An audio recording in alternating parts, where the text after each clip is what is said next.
전통시장 상인조직의 활성화 전략의 첫 번째 강의가 되겠습니다. 상인조직에는 보통 크게 구분하게 되면 두 가지의 유형이 있습니다. 첫 번째가 번영회가 있습니다. 대부분의 상인들이 모여서 하나의 모임을 구성하게 되면 번영회 형태로부터 시작을 합니다. 이 번영회는 임의 조직입니다. 그냥 상인들 정주들이 모여서 만든 조직이라는 거죠. 그러지? 그 조직에 회장도 있고 총무도 있고 그래요. 근데 회원들도 있고 그러는데 예를 들어서 마음에 안 들면 그냥 바로 탈퇴가 가능합니다. 그리고 누구를 우리 회원으로 하는 겁니다. 쉽게 얘기하면 우리 사이에 있는 하나의 계모임이라든지 또는 동창회 모임 같은 그런 비슷한 것입니다. 같은 구역 안에서 사업을 영위하고 있기 때문에 서로 모여서 친목을 다지는 그런 모임이라고 볼 수 있겠습니다. 대부분의 상가나 전통시장에는 번영회로부터 상인 조직이 시작되어야 됩니다. 그래서 정부나 행정의 지원을 받을 수가 없습니다. 임의 조직에는요, 법적으로 지원을 할 수 없게 되어져 있어요. 그래서 법적인 조직으로 지원을 받으려면 상인회라고 해가지고 구체적으로 조직화를 해서 지자체에 등록을 해야 됩니다. 그 등록 요건이 있습니다. 지자체에 등록할 때 일정 구역 안에 일정 수의 점포가 개설되어져 있어야 되고, 개설되어져 있는 점포에 일정 수가 가입이 되어져 있는 조직이 바로 상인회입니다. 그 등록 요건을 갖추어서 지자체에 등록을 하게 되면 공식적인 상인회가 되겠습니다. 자, 보통의 경우 사단법인이나 재단법인의 형태로 갖추는 것이 가장 바람직합니다. 그냥 일반적인 조직이 아니고, 그래서 법인조직해서 법원에 등기까지도 전부 마치고, 물론 등기를 할 때 정관 이런 거 전부, 총회 회의록 이런 거 전부 갖추어야 됩니다. 서류 갖추는 것이기 때문에 행정에서 조금 도와주면은 등록을 하는 데는 큰 어려움이 없겠습니다. 그래서 자, 크게 이 등록된 상인회는 전통시장 상인회하고 상경가 상인회, 일본에서는 상경가 진흥조합, 우리나라에서도 진흥조합이라는 용어를 사용하긴 합니다. 그런데 상경가 상인회와 전통시장 상인회로 나누어지게 됩니다.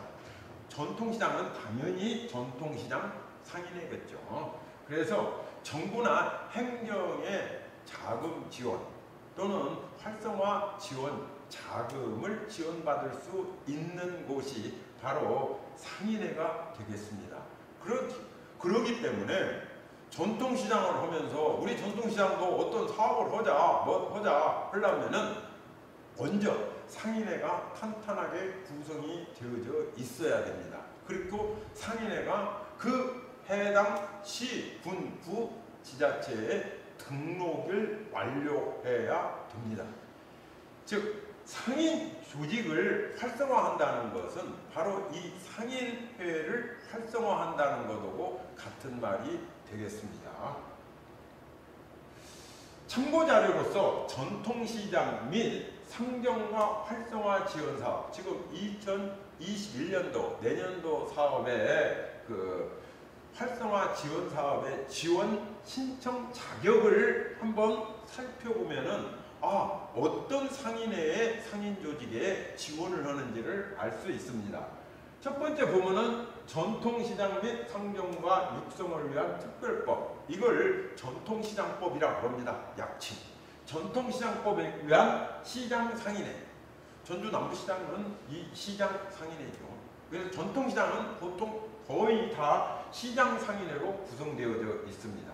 두 번째, 유통산업발전법에 의한 상경가 진흥조합, 이걸 흔히 상경가 상인회라고 합니다. 그래서 전주 남부시장 바로 옆에 있는 상인회가 풍남문 상점가 상인회가 되겠습니다. 그리고 동문시장에 있는데도 동문 상점가 상인회가 되겠습니다. 중앙시장 같은 경우에는 시장 상인회가 되겠습니다. 이렇게 상인회나 또는 상점가 진흥조합이 되어야 신청을 자격이 된다는 거죠. 그 다음에 밑에 보게 되면 협동조합도 있고 민법에 의해서 설립된 법인도 있고, 밑에서 두 번째 보게 되면은 전통시장법에 의한 상권관리기구가 나와 있습니다. 상권관리기구도 신청을 할 수 있다는 거죠. 이 상권관리기구가 설치되어져 있는 지자체는 그렇게 많지 않습니다. 그래서 상인회가 직접 신청을 할 수도 있는데 그 능력이 안 되기 때문에, 또는 상점가가 신청을 할 수 있지만 능력이 안 되기 때문에 상권관리기구를 지자체에 설치를 해서 그 상권관리기구에서 지원 신청을 하게 되는 것입니다. 그 다음에 마지막에는 시장관리자라고 해서, 이건 큰 쇼핑센터라든지 뭐 이런 것인데 이런 경우는 별로 없겠습니다. 그래서 우리나라에서 주로 이루어지는 정부의 지원 사업은 시장상인회, 상점가 진흥조합, 상권관리기구, 이 세 가지가 대부분을 이루고 있다고 해도 과언이 아닙니다. 그래서 상인 여러분들이 먼저 지원을 받으려고 한다면 상인회를 지자체에 등록해야 된다는 것입니다. 특히 중심지 상가에 구성되어져 있는 상인회, 상인회라고 하지만은 쉽게 얘기하면 등록이 되어져 있지 않는 번영회에 가깝습니다. 그런 데에는 지원을 받기 어렵습니다. 전주회 같은 경우에도 고사동 지역에 상인회가 구성이 되어져 있는데 이게 등록이 안 되면은 이건 정부의 지원을 받을 수가 없어요. 그래서 상인회로 여건을 갖추어서 지자체에 등록을 하는 것이 상인 조직을 활성화하는 첫 번째 사항이 되겠습니다. 상인 조직에는 강점과 약점이 있습니다. 이걸 우선 잘 알아야 되겠죠. 우리가 어떤 조직인지를 잘 알아야 우리를 활성화할 수도 있고, 우리가 흐지부지 될 수도 있습니다. 상인 조직이. 그래서 상인 조직이 되게 어떤 때 보면은 응집력이 강하지만 어떤 때 보면은 모래알 같은 그런 조직이 된다고 그러는데, 그의 약점과 강점에 대해서 살펴보도록 하겠습니다. 강점은 일정한 여건에서 어떤 상황이 설정이 되면은, 즉 전통시장에 피해가 발생할 수 있는 상황이 주어지게 되면은 강한 저항과 반발력을 보유하고 있다는 겁니다. 그래서 뭉치는 힘이 매우 강하게 일어납니다. 그래서 상인들이 시위를 하고 어디에 가서 의견을 표출하고 시위를 하는 일이 벌어지게 됩니다. 그럴 때는 상당히 강한 조직의 모습을 보이게 됩니다. 그 다음에 회원수를 확장할 증가시킬 가능성이 큽니다. 보통의 일정 구역 안에 있는 점포주들을 회원으로 하는데 100% 가입이 되는 것이 아니거든요. 나 상인회 회원 나는 안 해. 안 하는 사람들도 있어요. 주로 어떤 사람들이 상인회 가입을 잘 안 하냐. 점포가 활성화되어 가지고 매출액이 높은 그런 점포들은 대개 상인회 같은데 별 관심이 없어요. 그래서 대개의 경우 한 50%, 60% 정도, 어떤 데는 물론 90%까지 상인들이 가입이 되어져 있기도 합니다. 근데 그 확장 가능성이 크다는 거죠. 회원들이 증가시킬 가능성이 커요. 그래서 그거는 상인 회장의 역량에 달려있다고 볼 수 있겠습니다. 다음에는 회원들 간의 친화력이나 융통성이 상당히 큽니다. 그래서 본인들끼리 친목 모임에서 시작을 했기 때문에 이 상인회 자체가 친화력이 상당히 높습니다. 그래서 서로 이해를 하고 그러는 데는 좀 쉬운 면이 좀 있습니다. 별로 강점은 한 3가지 정도로 요약이 되는데, 밑에 보게 되면 약점이 있습니다. 약점은 훨씬 많습니다. 상인 조직이 가지고 있는 약점. 첫 번째, 개별 점포의 모임으로 개인주의가 팽배를 합니다. 자기 점포에 손해가 된다 보면은 절대 협조를 하지 않는 그런 성향을 지니고 있거든요. 그래서 공동체 의식이 조금 부족한 조직이 상인 조직이라고 하는 겁니다. 그래서 회장은, 상인회 회장님은 이 공동체 의식, 단합된 힘을 갖추기 위해서 노력을 많이 해야 되죠. 전체를 포괄하지 못하는 회장 또는 집행부만의 조직이 되는 경우도 많습니다. 그래서 상인회라고 있는데 상인 회원들도 뭐 잘 모른다고 이러는 경우가 많습니다. 그래서 상인 조직 자체가 임원들만의 조직으로 되어져 있는 전통시장 상인회도 상당히 많습니다. 그런 경우에는 전체적인 합의를 구하기가 상당히 어려운 조직이죠. 그래서 상인 임원진에서는 전체적인 의견을 서로 모으고 취합하는 그런 행동을 많이 해야 됩니다. 그런 조직일수록 응집력이 강하다고 볼 수 있겠습니다. 구역 내에 세 번째, 전체 구성원의 가입이 미비되어서 사업 추진이 어려운 경우가 있습니다. 그래서 비영업 회원의 경우에는요, 상인조직에 가입되지 않는 점포주들은 어떤 사업을 전개하려고 할 때 협조를 잘 안 합니다. 그래서 사업 추진에 어려움이 있는 경우가 많습니다. 그렇기 때문에 상인회에서는 대부분의 점포주들을 회원으로 가입시키는 그런 노력을 해야 된다는 것이죠. 다음에 세 번째로는 구역 내 전체 구성의 가입 미비로 사업 추진이 어렵고요. 네 번째, 점포주의 노력과 자발적 의지가 부족합니다.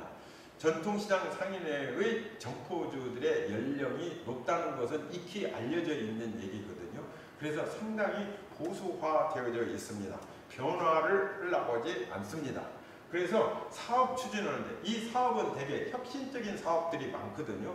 그 혁신과 변화에 대해서는 자꾸 거부하는 성향이 좀 있어서 옆에서 자기 본인들의 사업임에도 불구하고 관망하는 자세를 취하는 상인들이 꽤 많다는 것입니다. 그래서 잘 되면은 나도 거기에 숟가락 얹겠다. 잘 못되면 나는 그거에 대해서 책임을 지지 않겠다. 이러한 경우가 꽤 많다는 것입니다. 다음에 임대 상인의 과다와 공동체 의식이 결여. 전통시장 상인회에 임대를 얻어서 사업을 하고 있는 분들이 60에서 70% 정도 됩니다. 본인의 점포가 있는 경우가 과반수를 넘지를 않는 경우가 대부분입니다. 그래서 임대 상인들은요, 리모델링을 한다든지 점포를 개선한다든지 어떤 사업을 하는 데에 대해서 그것이 점포가 좋아지게 되면 임대료가 오르거든요. 그러니까 임대로 들어와 있는 점포주들은요, 어떤 뭐 현대화 사업을 한다 그러면은 거기에 대해서 아주 방관적입니다. 협조를 잘 하지를 않습니다. 혹시라도 임대료가 오르지 않을까 그런 염려가 들기 때문입니다. 그래서 임대 상인들이 좀 과다한 면이 있다. 그래서 그것이 하나의 약점이 되겠습니다. 다음에 파벌의식이 발생 가능성이 큽니다. 대개 300에서 500개의 점포주들로 구성이 되어져 있는 전통시장이거든요. 그렇기 때문에 사람이 많기 때문에 의견이 달라요. 그래서 파벌의식이 발생할 가능성이 있어요. 집단화가 부분끼리 이루어질 수가 있습니다. 그래서 특히 집행부는 정치적으로 중립이 되어져야 되는 경우 되어야 하는데 일부 전통시장의 경우에는 선거 때 가끔 어떤 후보와 밀착이 되는 의견을 표출하는 경우가 있는데 이건 정치적으로 또는 나중에 지원을 받을 때 문제가 될 수 있습니다. 그래서 상인의 조직은요, 정치적으로는 중립이 되어져야 합니다. 뭐 파벌은 발생할 수 있다 하지만 이 파벌이 정치적인 파벌로 서로 의견이 갈라진다 보면은 그 시장을 활성화하는 데는요 상당히 어렵습니다. 의견이 파벌이 다른 쪽에서 어떤 사업을 추진한다 보면은 나는 무조건 반대야. 사업이 좋고 나쁜 것을 고려하지 않습니다. 그런 경우가 되면은 활성화하는 데는 조직이 상당히 어려움에 겪을 가능성이 큽니다. 다음에 조직의 경영 전문성이 부족합니다.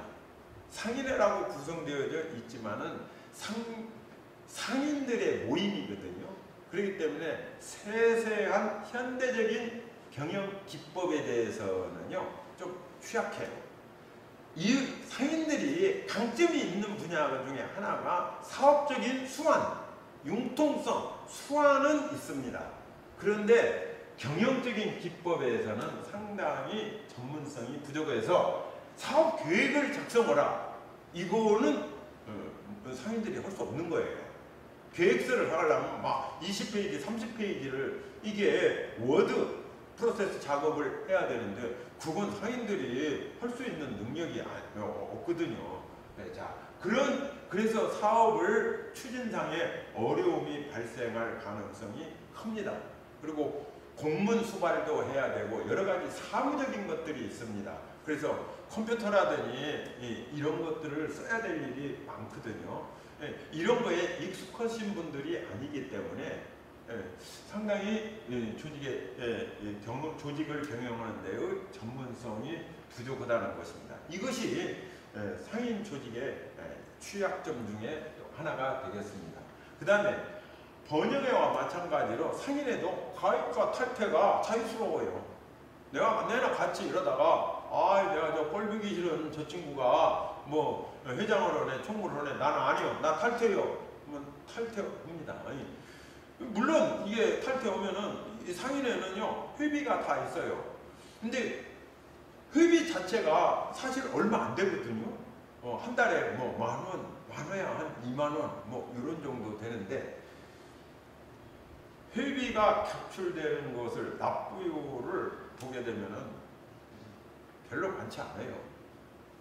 한 40% 전후, 어떤 많이 되면은 한 7, 80% 되는 데도 있는데 서류상으로는 그렇게 서류상으로는 나중에 공모 사업을 하기 위해서는 상인의 회비 납부율을 봅니다. 그럴 때는 90% 막 이 정도까지도 회비 납부율이 되어 있어요.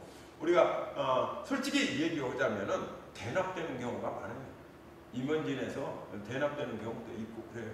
뭐 그렇게 어찌됐든 일단 회비는 납부되어져서 조직을 위해서 사용하니까 뭐 크게 문제는 없지만은 자발적인 그런 회비 납부가 좀 이루어져야 되는데 그것마저도 돈에 민감해가지고 납부를 하지 않는다고 하면 이것도 하나의 회원으로서의 의무를 저버리는 약점이 되겠죠. 자, 우리가 정부에서 지원하는 사업에 조직에 상인의 조직에다가 지원을 해주는데 그 상인의 사업 지원을 할 때 우대하는 사항을 우리가 한번 잘 살펴보면은요. 그 우대하는 사항 중에서 전통시장의 약점들이 드러납니다. 한번 살펴볼까요? 이건 정부에서 공식적으로 발표하고 있는 겁니다. 전체 점포 대비 임대료 인하 점포가 20% 이상인 관할 시군구로부터 확인받은 곳, 점포주가 임대료를 지금 코로나19 시대에 좀 낮춰줬다. 이게 올해 나온 지금 우대 사항이거든요. 잘 보세요. 전체적으로 임대료가 점포주가 좀 내려주었다라는 것을 시군구에서 확인을 해가지고 그걸 내면은 좀 사업 지원할 때 우대를 해주겠다는 얘기입니다. 근데 이건 그렇다 손치더라도 두 번째 모바일 온누리 상품권 가맹률이 50% 이상인 경우, 사실 50%만 모바일 상품권을 받는다. 온누리 상품권에 모바일 상품권이 있어요. 그거를 모바일로 결제를 할 수 있는 점포가 50%가 안 된다는 거예요. 이게 얼마나 전통시장이 취약한가를 알 수가 있죠. 이게 50%만 넣으면은 우대를 해주겠다는 겁니다. 이게 어떻게 보면은 이게 포스만 설치가 되어도 어느 정도 모바일 상품권을 받을 수가 있는데 대부분의 전통시장에서 그것마저도 모바일 상품권마저 받을 수 있는 점포가 50%가 안 된다는 얘기예요. 요걸 보게 되면. 다음에 고용 및 산업 위기 대응 특별지역으로 지정된 곳. 요것은 전라북도에서는 군산 지역이 되겠죠.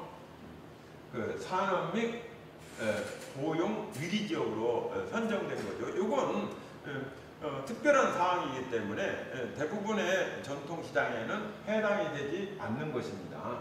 18년 이후에 상권 활성화 사업에 선정된 것, 상권 활성화 사업에 선정이 되면은 우대를 해주는데 상권 활성화 사업 신청을 성인회나 또는 행정이나 상권관리기구에서 신청을 해야 되는데 그 신청 자체도 안 하고 있는 거죠. 그래서 상권 활성화 구역으로 지정을 받는 거에 대한 관심이 별로 없다는 거죠. 지금. 그 다음에 화재 알림시설 및 노후 전선정비 사업을 신청 중이거나 설치한 곳. 화재에 아주 취약하게 되어 있죠. 전통시장이. 장업 형태로 리모델링을 했기 때문에 화재가 한번 발생하게 되면은 이 순식간에 그냥 수십 개의 점포가 다 화재에 휩쓸리게 됩니다. 그래서 그거를 화재 안전시설을 신청 중이기만 해도 뭡니까? 우대를 해주겠다는 거예요. 이 신청도 안 한다는 거예요. 화재 뭐 이런 거에 무감각하다는 거죠. 그것이 전통시장의 오늘의 모습이라고 우리 생각할 수 있겠습니다. 그 다음에 화재 공제보험이나 가입률이 50% 이상인 전통시장. 똑같은 얘기죠. 화재보험에 들어있는 것이 50%의 점포가 안 된다는 얘기예요. 그러니까 전통시장이 얼마나 낙후되어져 있고 상인들의 의식이 얼마나 조금 전근대적인지를 알 수가 있는 것이죠. 한번 사업 우대 지역에서 보면은 두 번째 모바일 상품권 가맹점이 50%를 넘지 않는다는 거고 지금 밑에 보면은 상권 활성화 사업의 구역 지정을 신청하지도 않았다는 거고 그 다음에 뭡니까? 화재나 노후 시설에 대한 그런 정비 사업을 신청도 안 했다는 거고 다음에 화재보험 가입률이 50%도 되지 않는다는 겁니다. 일반 대형, 현대화된 대형 마트라든지 백화점이나 이런 데들은요, 다 화재보험 다 들어있어요. 전통시장은, 물론, 지자체에서 소유권이 되어져 있는 경우는 내 점포가 아니라고 생각하기 때문에, 뭐, 저런 걸 잘 안 들을 수도 있을런지 모르겠어요. 그렇지만 사실, 지자체가 소유하고 있는 전통시장들, 즉 공설시장은요 1년 임대료 무척 싸거든요. 우리가 상상하기도 어려울 정도로 싸요. 그런 싸움에 이렇게 저렴함에도 불구하고 거기에 대한 자발적인 투자, 보험마저도 안 들고 있는 현실입니다. 이런 현실에서 활성화 사업을 상인에서 추진을 해야 된다는 거예요. 그러니 상인의 임원들의 어려움이 턱 클 수밖에 없어요. 그렇기 때문에 상인의 임원들의 노고는 인정하지만 이런 상황에서 상인의 가장 핵심적으로 해야 될 일은 뭐냐? 회원들을 전체를 확보를 하고 회비 납부율을 올리는 것. 그리고 서로 응집력을 강화하기 위해서 모임을 자주 가져야 됩니다. 즉 의사소통을 자주 가져야 됩니다. 그런 상인회가 되어야 상인조직이 활성화될 수 있겠죠. 상인조직이 활성화되면은요 상권이 활성화되고 상권이 활성화되면은 전통시장이 활성화되는 그런 형태를 갖게 되기 때문에 상인조직을 우리가 좀 앞서서 좀 좋으신 분들이 상인회 회장님, 뭐 부회장 또는 총무 뭐 이런 임원진으로 구성되어서 응집력을 높이는 그런 활동을 했으면 좋겠다는 생각이 듭니다. 상권 조직의 활성화에 관한 첫 번째 강의를